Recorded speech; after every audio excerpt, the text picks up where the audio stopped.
Hello students, तो आज हम पढ़ेंगे अध्याय 12 कोण, रेखीय युग्म एवं तिर्यक रेखाएं। तो हमारे जो चैप्टर का नाम है कोण, रेखीय युग्म एवं तिर्यक रेखाएं। इसमें सबसे पहले बोल रहे हैं कोण। तो कोण क्या होता है, सबसे पहले हम सीख लेते हैं कि कोण क्या होता है। कोण आपने 6th क्लास में भी पढ़ा है ना। इसमें क्या होता है, जब एक ही बिंदु पर, ठीक है, एक जो बिंदु इसको क्या कहते हैं, हम शीर्ष कहते हैं। तो एक ही बिंदु पर जब दो रेखा या रेखाखंड कह सकते हैं, या रेखा कह सकते हैं, या किरण कह सकते हैं, ठीक है।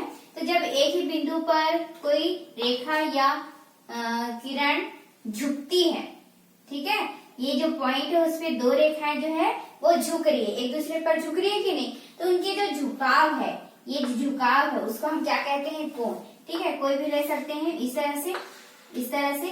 तो जब दो एक ही शीर्ष पर जब दो रेखा या किरण जब झुकती है तो उनके बीच के झुकाव को ही हम क्या कहते हैं, कोण कहते हैं, ठीक है। इसको हम क्या कहते हैं, कोण कहते हैं। कोण तो आपने पढ़ा ही होगा बहुत सारे, जिसमें क्या क्या होता है, न्यून कोण, अधिक कोण, समकोण, ये आपने पढ़ा है ना। क्या होता है न्यून कोण, जो 90 अंश से कम होता है उसे हम क्या कहते हैं, न्यून कोण कहते हैं। जो 90 अंश का होता है, इस तरह से 90 अंश का होता है, उसे क्या कहते हैं, समकोण कहते हैं। और 90 अंश से जब ज्यादा होता है तो उसे अधिक कोण कहते हैं। ये आपने पिछली कक्षाओं में भी पढ़ा हुआ है, ठीक है। तो ये तो हुआ हमारा कोण। ये कोणों के युग्म, कोणों के युग्म। कोणों के युग्म में हम क्या पढ़ेंगे, सबसे पहले आसन कोण। आसन कोण, आसन कोण क्या होता है, जब इस तरह से कोण रहता है, ऐसे है मान लीजिए, ठीक है, ये कोण है। तो जब एक ही शीर्ष बिंदु, ये जो है हमारा एक ही बिंदु पर, ठीक है, और इसे उभयनिष्ठ, ये रेखा किरण रेखाखंड जो भी बोले आप, ठीक है। तो एक ही शीर्ष पर जब ये उभयनिष्ठ जो भुजा है, ठीक है, उभयनिष्ठ भुजा कैसे हुई, यहाँ पर भी एक कोण बन रहा है और यहाँ पर भी एक कोण बन रहा है कि नहीं, है ना। तो जब उभयनिष्ठ जो भुजा है, ये दोनों कोण के लिए ये उभयनिष्ठ भुजा हो गई, है ना। तो जब उभयनिष्ठ भुजा के दोनों ओर के जो कोण बनते हैं, दोनों ओर का जो कोण बनता है उसे ही हम क्या कहते हैं, आसन्न कोण कहते हैं। एक ही बिंदु होना चाहिए, एक ही उभयनिष्ठ भुजा होनी चाहिए, ये नहीं कि इधर अलग बना है और इधर अलग बना है, ऐसा नहीं, ठीक है। एक ही शीर्ष बिंदु होना चाहिए, एक ही शीर्ष बिंदु होना चाहिए, और एक ही यहाँ पर उभयनिष्ठ भुजा होनी चाहिए। उभयनिष्ठ भुजा के दोनों ओर बनने वाले कोण को क्या कहेंगे, आसन्न कोण कहेंगे। क्या बोला मैंने, जब एक ही शीर्ष पर जो उभयनिष्ठ भुजा है, उस उभयनिष्ठ भुजा के दोनों ओर बनने वाले कोण को आसन्न कोण कहते हैं, ठीक है। तो हमने कोण क्या पढ़ा, कोण हमने ये पढ़ा कि जब एक ही शीर्ष पर दो रेखा या किरण एक दूसरे पर झुकती है तो उसे हम कोण कहते हैं। कोण में हमने बहुत सारा पढ़ा था, न्यून कोण, अधिक कोण, समकोण, ठीक है, इस तरह से हमने पढ़ा हुआ है। उसके बाद मैंने यहाँ पर कोणों के युग्म में बताया आसन्न कोण। आसन्न कोण क्या होता है, जब एक ही शीर्ष पर जो उभयनिष्ठ भुजा है उस पर दोनों ओर पर बनने वाले जो कोण होते हैं उसे हम क्या कहते हैं, आसन्न कोण कहते हैं, ठीक है। अब हम पढ़ लेते हैं रेखीय युग्म क्या होता है, जो हमारा फर्स्ट हो गया, अब बचा सेकेंड, रेखीय युग्म। ये क्या होता है, जब आसन्न कोण, अभी हमने सीखा आसन्न कोण, ठीक है। आसन्न कोण जब होता है तो आसन्न कोण पर बनने वाला जो कोण होता है, दो आसन्न कोणों का योग 180 अंश होना चाहिए। जैसे कि मैंने यहाँ पर बनाया हुआ था इस तरह से, तो यहाँ पर जो होगा, ये मान लीजिए ये 120 अंश का है, ठीक है। तो ये हो जाएगा आपका 60 अंश का, ठीक है। तो आसन्न कोण जो है उन दोनों का जो योग है वो कितना होना चाहिए, 180 अंश होना चाहिए, ठीक है। दो आसन्न कोण जो है उनका योग यदि 180 अंश है तभी हम क्या कहेंगे, इसे ये रेखीय युग्म, नाम से है रेखीय, है ना, यानी कि रेखा, एक सीधी रेखा होनी चाहिए, ठीक है।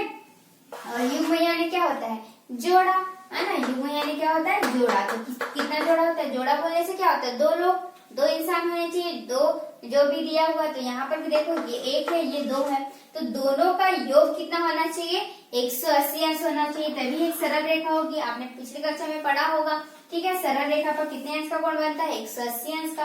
तो ये पूरा जो है वो कितना होना चाहिए? 180 अंश का होना चाहिए, तभी ये क्या होगा? रेखीय युग्म होगा। तो इस तरह से हमने डेफिनेशन में क्या पढ़ा कि दो आसन कोणों का योग कितना होना चाहिए? 180 अंश होना चाहिए। तो उसे हम क्या कहेंगे? रैखिक युग्म। ये आपके बुक में दिया हुआ है डेफिनेशन, ठीक है। दो आसन कोणों का योग 180 अंश हो तो उसे हम क्या कहेंगे? रैखिक युग्म कहेंगे, ठीक है। अब हम पढ़ लेते हैं शीर्षाभिमुख कोण क्या होता है। क्या है नेक्स्ट आपका जो टॉपिक दिया है बुक में, शीर्षाभिमुख कोण। ये कोण क्या होता है? जब दो सरल रेखाएं, ठीक है, जब दो सरल रेखाएं एक दूसरे को एक ही बिंदु पर काटती हैं, इस तरह से जब दो सरल रेखाएं एक दूसरे को एक बिंदु पर काटती, देखो एक बिंदु जब भी आप काटोगे तो एक बिंदु कटेगा कि नहीं, है ना। तो जब दो सरल रेखाएं एक दूसरे को या ऐसे भी काट रहे हो तो देखो एक बिंदु पर कट रही है ना। तो जब दो सरल रेखाएं एक दूसरे को एक बिंदु पर काटती है तो यहाँ पर देखो चार कोण बनेंगे, 1 2 3 4। ये बन रहा है, ये पहला, ये दूसरा, ये तीसरा और ये चौथा। चार कोण दिखे आपको, ठीक है। तो यहाँ पर कितने कोण बनते हैं? 4 कोण बनते हैं। तो जब दो सरल रेखा एक दूसरे को एक बिंदु पर काटती है तो वहां पर 4 कोण बनते हैं। 4 कोण बन गए। तो विपरीत दिशा के कोण को ही शीर्षाभिमुख कोण कहेंगे। अब विपरीत दिशा यानी क्या होता है? पूर्व है तो पश्चिम होगा, उत्तर है तो दक्षिण होगा। यानी कि पहला और तीसरा होगा, चौथा और दूसरा होगा, ठीक है। तो ये जो कोण है वो क्या कहलाएंगे? शीर्षाभिमुख कोण कहलाएंगे। और इन दोनों का जो मान होता है वो बराबर होता है। दोनों कोण क्या होंगे? बराबर होंगे। यानी कि यदि इस तरह से, ठीक है, यदि ये 60 अंश है तो कोण 3 भी कितने अंश का होगा? 60 अंश का होगा। यदि सिर्फ एक का मान दिया है आपका कि कोण 3 60 अंश है तो उसमें आपको पता चल जाएगा कि एक कोण जो कोण 1 है वो भी उसका मान 60 अंश ही होगा। दोनों कोण यहाँ पर बराबर ही होते हैं, ठीक है। कौन कौन से दो कोण होंगे? ये आपस में इस तरह से ये दो कोण और ये दो कोण। विपरीत दिशा के कोण क्या होते हैं?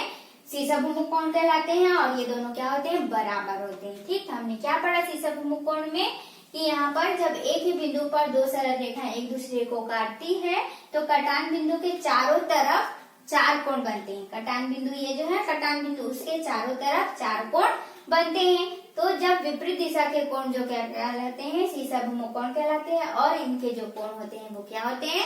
बराबर होते हैं, ठीक है। तो हमने यहाँ पर पढ़ा कि जब दो सरल रेखाएं एक दूसरे को काटती है तो कटान बिंदु पर 4 कोण बनते हैं। विपरीत दिशा के कोण शीर्षाभिमुख कोण कहलाते हैं और इन कोणों का मान समान होता है। नेक्स्ट हम पढ़ते हैं पूरक कोण एवं संपूरक कोण। पूरक कोण एवं संपूरक कोण। पूरक और संपूरक कोण में क्या अंतर है? पहला हम पढ़ रहे हैं पूरक कोण। जब दो कोणों का योग, ठीक है, जब दो कोणों का योग एक समकोण। एक समकोण का क्या मतलब होता है? समकोण यानी कितने अंश का कोण होता है? 90 अंश का। जब दो कोणों का योग 90 अंश हो तो उसे हम क्या कहेंगे? पूरक कोण। कोई भी दो कोण यदि आप ले रहे हो, यहाँ पर ले रहे हो 60 अंश और यहाँ पर ले रहे हो 30 अंश, यदि इन दोनों का योग कितना हो गया? 90 अंश हो गया तो इन दोनों कोणों को हम क्या कहेंगे? पूरक कोण कहेंगे। कहने का मतलब है इस तरह से, ठीक है, इस तरह से। तो ये देखिए ये कितना हो गया? मान लीजिए 30 अंश है और ये पूरा कितना हो गया? ये जो है वो कितना हो गया? 60 अंश का हो गया यहाँ तक, है ना, इस तरह से। तो ये देखिए ये जो कोण आपका इन दोनों को यदि हम जोड़ेंगे तो कितना आएगा? 90 अंश होगा कि नहीं? तो ये समकोण बना, है ना। तो जब दो कोण है, यहाँ पर मान लीजिए आपका कोण है, यहाँ पर O है, ये A B और यहाँ पर C है, ठीक है। तो एंगल AOB ये 30 अंश हुआ और एंगल BOC ये दोनों कोणों का योग यदि हमारा कितना हो गया? 90 अंश हो गया तो इसे हम क्या कहेंगे? पूरक कोण। जब दो कोणों का योग यानी जोड़ना, जब दो कोणों का योग 90 अंश हो या एक समकोण हो तो इसे हम क्या कहते हैं? पूरक कोण कहते हैं। इसी तरह हमारा क्या है, समपूरक कोण। समपूरक यानी इसमें नाम आगे जुड़ गया कि नहीं, सम हो गया आगे, और तो सम हो गया यानी कि यहाँ पर क्या हो जाएगा, दो समकोण हो जाएंगे। दो समकोण यानी कितना हो गया, 180 अंश हो गया। ठीक, तो अभी हमने क्या पढ़ा, समपूरक कोण। समपूरक कोण क्या बताया मैंने कि जब दो कोणों का योग दो समकोण यानी कितना होगा, 90 और 90 जोड़ के एक समकोण दूसरा समकोण, दोनों कोणों का योग कितना हो गया, 180 अंश। तो जब दो कोणों का योग दो समकोण या फिर 180 अंश हो तो उसे हम क्या कहते हैं, समपूरक कोण कहते हैं। कहने का मतलब है कि इस तरह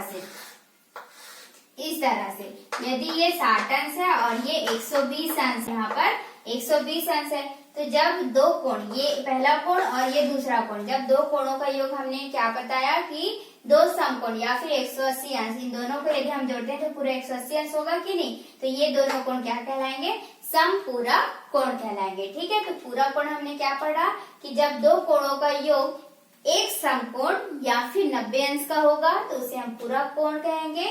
जब दो कोणों का योग दो समकोण या 180 अंश होगा तो उसे हम क्या कहेंगे, समपूरक कोण कहेंगे। अब पढ़ते हैं प्रश्नावली 12.1। प्रश्नावली 12.1 में आपको परिभाषा लिखना है, जिसमें आपका दिया है आसन कोण, समपूरक कोण, सीसाभूमि कोण। तो हमने अभी पढ़ा आसन कोण क्या होता है, जब उभयनिष्ठ भुजा के दोनों ओर कोण बनते हैं उन कोणों को आसन कोण कहते हैं। समपूरक कोण क्या पढ़ा, जब दो कोणों का योग दो समकोण या फिर 180 अंश हो तो उसे हम समपूरक कोण कहेंगे। और सीसाभूमि कोण क्या पढ़ा, जब दो सरल रेखाएं एक दूसरे को काटती है तो कटान बिंदु के चारों तरफ चार कोण बनते हैं। विपरीत दिशा के कोण को सीसाभूमि कोण कहते हैं और उन कोणों का मान जो क्या होता है, समान होता है। ये हमने सीसाभूमि कोण को पढ़ा। अब हम पढ़ते हैं सेकंड नंबर का क्वेश्चन, जिसमें आपको पूरक कोण में से एक कोण का मान दिया गया है, आपको बताना है कि दूसरा पूरक कोण क्या होगा। उसी तरह क्वेश्चन 3 में आपको दिया है कि समपूरक कोण का एक कोण दिया हुआ है और दूसरा समपूरक कोण क्या होगा। तो चलिए अब इसे हल करते हैं। प्रश्न नंबर 2 यहाँ पर दिया है, जिसमें पूरक कोण आपका बोला है, पहला क्वेश्चन 40 अंश का। ठीक है, यहाँ पर बोला है पूरक कोण। मैंने पढ़ा था कि जब दो कोणों का योग एक समकोण या 90 अंश हो तो उसे हम पूरक कोण कहेंगे। तो यहाँ पर हमारा पहला कोण जो क्या दे दिया है, पहला कोण क्या दे दिया है, 40 अंश। तो हम दूसरा कोण कैसे निकाल सकते हैं, क्या करेंगे बताइए। दो कोण का योग है 40 और मान लीजिए यहाँ पर दूसरा कोण है ना, यहाँ पर दूसरा कोण है और इन दोनों का योग कितना होना चाहिए, 90 अंश। तो दूसरा कोण हमको निकालना है तो क्या करना पड़ेगा, इसको यहाँ से हटाना पड़ेगा। तो 40 किसमें दिख रहा है आपको, प्लस में, तो उधर जाएगा तो किस में चले जाएगा, माइनस में। तो 90 में से हम 40 घटा देंगे तो हमारा दूसरा कोण निकल जाएगा। तो हमको वही काम करना है, यहाँ पर दूसरा कोण निकालेंगे, 90 अंश में से 40 अंश को घटा देंगे तो कितना आ जाएगा ये बताइए, 50 अंश। तो हमारा दूसरा कोण क्या हो गया, यहाँ पर दूसरा पूरक कोण 50 अंश होगा। सेम आपका आगे क्वेश्चन दे दिया है, बहुत सारे क्वेश्चन दिए, जैसे कि यहाँ पर दिया 50 अंश, है ना। ठीक, इस तरह से तो पहला कोण हमारा कितना है, 50 अंश दिया हुआ है। तो यहाँ पर हम 50 अंश को घटा देंगे, 90 में से 50 घटाएंगे तो कितना आ जाएगा, 40 अंश। उसी तरह आपका कोई सा भी मान दिया हो, आपको क्या करना है, 90 से घटा देना है। 90 से आप घटा दोगे तो आपका दूसरा पूरक कोण प्राप्त हो जाएगा। ठीक है, इसी तरह मान लीजिए और कोई क्वेश्चन है, जैसे यहाँ पर मैंने लिख दिया 75 अंश। कितना लिख दिया, 75 अंश। तो यहाँ पर पहला कोण आपको दे दिया कितना, 75 अंश। तो दूसरा कोण आप निकालोगे तो क्या करोगे, 90 में से 75 को 90 में से 75 अंश को घटा दोगे तो कितना आ जाएगा हमारा यहाँ पर, 15 अंश, है ना। तो इस तरह से हमारा क्या हो गया, दूसरा पूरक कोण प्राप्त हो जाएगा। ठीक।